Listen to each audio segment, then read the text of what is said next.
Hello friends, welcome to our channel Be Fit Healthy and Beautiful Naturally.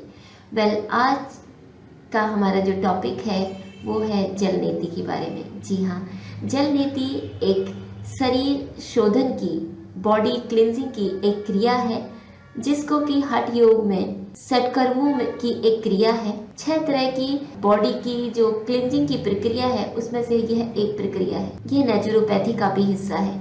इसमें होता यह है कि जो वायु मार्ग है, हमारे जो नोस्ट्रिल्स हैं, उसके द्वारा पानी को डाल के एक नाक से डाल के दूसरी नाक से निकाला जाता है और इस पद्धति से इस जो वायु मार्ग है उसको साफ किया जाता है। इसको साफ करने के कई फायदे होते हैं। सबसे पहले जानते हैं इसके फायदों के बारे में, फिर जानेंगे कि इसको करने की क्या प्रक्रिया है और क्या क्या हमें सावधानियां रखनी चाहिए। तो चलिए सबसे पहले बात करते हैं इसके बेनिफिट की। अगर हम जल नीति की बात करें तो यह जो नाक के जो द्वार है उनको शुद्ध करने का, नोज क्लिनजिंग का यह एक बहुत ही उत्तम माध्यम है। जल नीति नेसल पैसेजेस को शुद्ध करने में मदद करता है, जिससे जो कंजेशन है, नाक की जो बंद होना या किसी भी तरह की समस्या होना सांस लेने में, नाक के बंद होने के कारण, उससे निजात दिलाता है यह जल नीति की प्रक्रिया। इससे नासल सांस लेने में जो अवरोध आ रहा था वह दूर होता है। यानी कि यह नाक की शुद्धि के लिए बहुत ज्यादा अच्छी एक टेक्निक है। दूसरा है एलर्जी और साइनस के उपचार के लिए। साइनस के उपचार के लिए यह जो जल नीति है वह बहुत ही ज्यादा मददगार साबित होती है। जल नीति का नियमित रूप से अभ्यास करने से जो एलर्जी है या साइनस की जो समस्या है उसमें जो है निजात मिलता है। जितने भी जो जल नीति के द्वारा जितने भी एलर्जिक या फिर हार्मफुल जो सब्सटेंसेस हैं वो नाक के माध्यम से बाहर निकल जाते हैं। और सबसे जो इसका बेहतर फायदा है वह है माइग्रेन के पेशेंट के लिए। जी हाँ, अगर माइग्रेन की समस्या आपको है तो यकीन मानिए जल नीति आपको बहुत ज्यादा मदद करने वाली है। इसमें आपको करना यह है कि नियमित रूप से आप इसे कर सकते हैं, लेकिन आपको ध्यान ये रखना है कि इसकी जो पात्र की शुद्धता और जो पानी की जो टेम्परेचर है उसको आपको निश्चित करके रखना है। उसको बहुत ज़्यादा इंक्रीज्ड टेम्परेचर में आप इसे ना करें। इसके अलावा हम आपको आगे प्रोसेस भी बताएंगे कि आपको करना कैसे है। लेकिन माइग्रेन के पेशेंट को एक चीज़ और ध्यान रखनी चाहिए, वो ये कि जब आपको माइग्रेन की समस्या है तो आपको हर चीज़ का, अपनी डाइट का, अपनी एक्सरसाइज का, योगाभ्यास का, प्राणायाम का, इन सब चीज़ों का ध्यान रखना चाहिए। अपनी लाइफ स्टाइल को इम्प्रूव करे बिना आप अगर कितना भी जल नीति कर लें, कितनी भी मेडिसिन ले लें, आप माइग्रेन से छुटकारा नहीं पा सकते। सबसे जो मेन कारण होता है माइग्रेन का वो है कॉन्स्टिपेशन। आपको सबसे पहले अपने खान पान पे ध्यान देना होगा। जब आप अपनी लाइफ स्टाइल इम्प्रूव करेंगे, खान पान पे ध्यान देंगे तो आपको माइग्रेन की समस्या नहीं होगी, साथ ही आपका कॉन्स्टिपेशन दूर होगा। जब कॉन्स्टिपेशन दूर होगा तो these both the things are interrelated. अधिकतर 99% लोगों को उनको ही माइग्रेन होता है जिनको कॉन्स्टिपेशन बहुत पुराना होता है, जिनका खान पान बिगड़ा हुआ होता है, जिनको स्ट्रेस की बहुत ज्यादा समस्या होती है। हर बात का टेंशन लेना नहीं होता, हर चीज का सॉल्यूशन निकालने की कोशिश कीजिए। उनका सॉल्यूशन निकालने की कोशिश करना है, दिमाग को शांत रखना है। इसके लिए आप प्राणायाम जरूर करें, मेडिटेशन जरूर करें। प्रॉब्लम्स का इलाज ये बहुत बेहतर है। अगर गले संबंधी समस्याएं हैं आपको, जल नीति से गला साफ होता है और इस तरह से जो गले के जो रोग हैं, टॉन्सिलाइटिस है या फिर पेरिन्ग्राइटिस में भी ये बहुत ज़्यादा मददगार है। इसके अलावा कफ अगर आपको है, कोल्ड अगर आपको है, इसमें भी बहुत मददगार है। अगर आपको कोल्ड हो गया ना, अगर आप जल नीति कर लेंगे, आप देखेंगे कि आपको तुरंत ही इंस्टेंटली खत्म नहीं हो जाएगा कोल्ड, बट हाँ आपको बहुत ज़्यादा रिलीफ मिलेगा। तो आप एक बार करके देखिए। लेकिन इसको करने से पहले आपको सावधानियां जरूर सुननी है। ये मैं आपको बार बार कहती हूँ कि कोई भी चीज़ आप करें, कोई भी उपचार आप लें, कोई भी प्रयोग आप करें, आपको सबसे पहले तो सुपरवाइजर की सुपरविजन में करना है। कोई अच्छा एक्सपर्ट हो उसकी आप सुपरविजन में इसको कीजिए। कोई भी मेडिसिन आप ले रहे हैं तो भी आपको योगाचार्य से आपको डॉक्टर से मिलके ही उसे लेना चाहिए। तो सेल्फ एक्सपेरिमेंट नहीं करना है जब तक कि आपको पूरी बात पता ना हो, और दवाइयों के मामले में तो बिल्कुल नहीं। हाँ, जल नीति के लिए आप पहले 1-2 बार किसी अच्छे एक्सपर्ट के सुपरविजन में उसको करें, जाने समझें, उसके बाद स्वयं कर सकते हैं, उसमें कोई दिक्कत नहीं है। स्वस्थ जीवन शैली के लिए भी यह बहुत ज़्यादा अच्छा है। जल नीति नियमित रूप से की जाने वाली जो प्रक्रिया है वह प्राकृतिक तरीके से जो बॉडी की टॉक्सिन्स है उनको रिमूव करता है।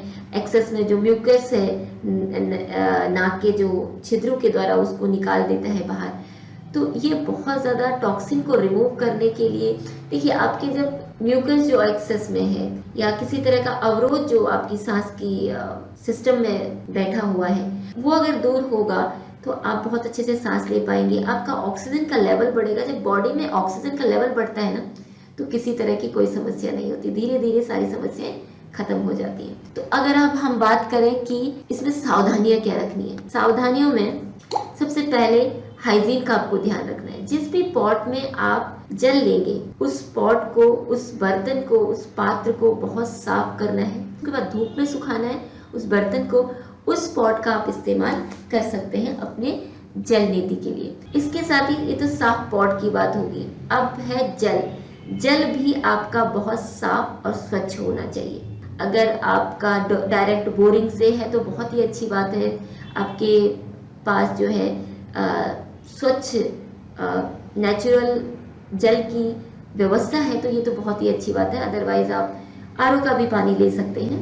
कब करना है और क्या सावधानियां रखनी है इस बारे में हम बात करते हैं। सबसे पहले कैसे करना है ये, इसके लिए आपको एक जल का पात्र लेना है। उसमें आपको गुनगुना पानी डालना है, उतना जितना कि आपकी बॉडी, आपको कैसे टेस्ट करना है, आप अपने पात्र में जल लें और उसको जो है अपनी स्किन पे हल्का सा डालें।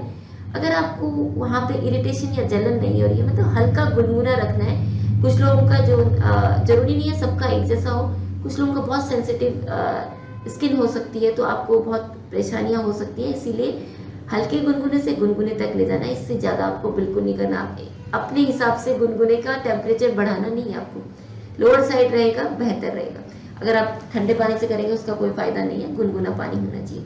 उसमें आपको डालना है आधा चम्मच से भी कम मात्रा में, क्योंकि आप एक पॉट में ही लेंगे, 1/2 लीटर का एक पॉट हो सकता है उसमें, या 3 पाव का हो सकता है।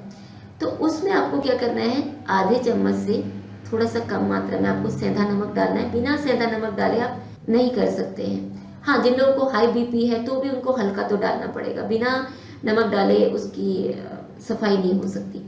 तो आपको हल्का सा नमक डालना है। फिर क्या करना है, उसे आपको एक नाक से के छिद्र में आप पानी को डालें और दूसरे से निकालें।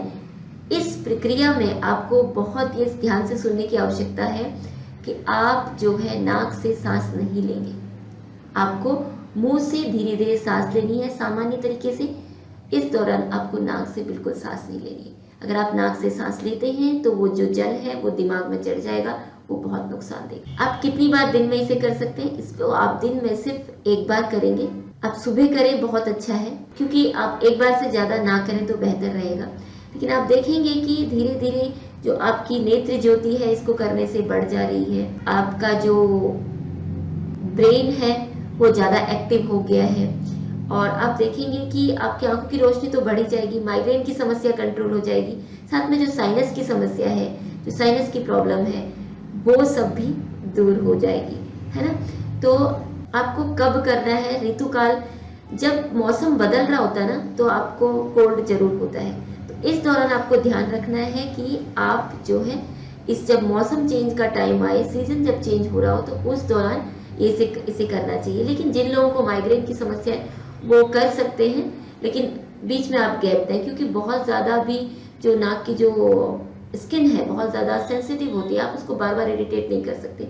हर दूसरे तीसरे दिन कुछ टाइम फ्रीक्वेंसी में करने के बाद, हफ्ता 1.5 हफ्ता, उसके बाद आप इसे हफ्ते में 1 बार, हफ्ते में 2 बार कर सकते हैं। वो लोग जिनको समस्या है, जिनको समस्या नहीं है वो लोग 15 दिन में या महीने में 1 बार कर सकते हैं। लेकिन कब, जब ऋतुकाल चेंज हो रहा हो। जैसे आप सर्दी से, अभी गर्मी से सर्दी आ रही है तो ये बेस्ट टाइम है जल नीति को करने का। एक बार फिर दोहराना चाहूँगी कि आप जो जल लें जल नीति के लिए, उस पात्र को बिल्कुल साफ रखें, उसी से जल नीति करें। जल नीति करने के लिए गुनगुना पानी ही लें और उसमें रॉक सॉल्ट यानी कि सेंधा नमक अवश्य डालें और इसको 1-2 बार अवश्य ही किसी योगाचार्य या जो नेचुरोपैथी कराते हैं उनके सुपरविजन में आपको करना है, अपने आप से प्रयोग नहीं करना है। और इस जल नीति को करते हुए आपको नाक से सांस बिल्कुल नहीं लेनी है, मुंह से धीरे धीरे सामान्य गति से सांस लेनी है। और जल नीति हो जाने के बाद आपको 15 मिनट कपालभाति करना जरूर है। करते ही तुरंत आपको नाक से जो एक्सेसिव पानी है बचा हुआ वो निकाल देना है। इसके अलावा 15 मिनट तक आपको कपालभाति करनी है, जो मॉडर्न कपालभाति है। इसको करने से क्या होगा, जो पानी आपके नाक के छिद्रों में रह गया है वह निकल जाएगा। यह बहुत आवश्यक है, तो इस बात का अवश्य ध्यान दें। फिर से मैं दोहराऊंगी कि आप इसको अपने आप से, अगर आपने नहीं किया है, आपको नहीं पता है, अपने आप से ना प्रयोग करें, किसी योगाचार्य या किसी जल नीति का जो कराते हैं उनके किसी एक्सपर्ट के सुपरविजन में करें, सीखें, उसके बाद स्वयं से करें। तो धन्यवाद। यह था आज का video about the benefits of जल नीति, जल नीति के फायदों के बारे में, इसकी प्रक्रिया के बारे में और इसमें होने वाली, इसमें ली जाने वाली सावधानियों के बारे में। Thanks for watching. Don't forget to subscribe our channel for more informative videos like this.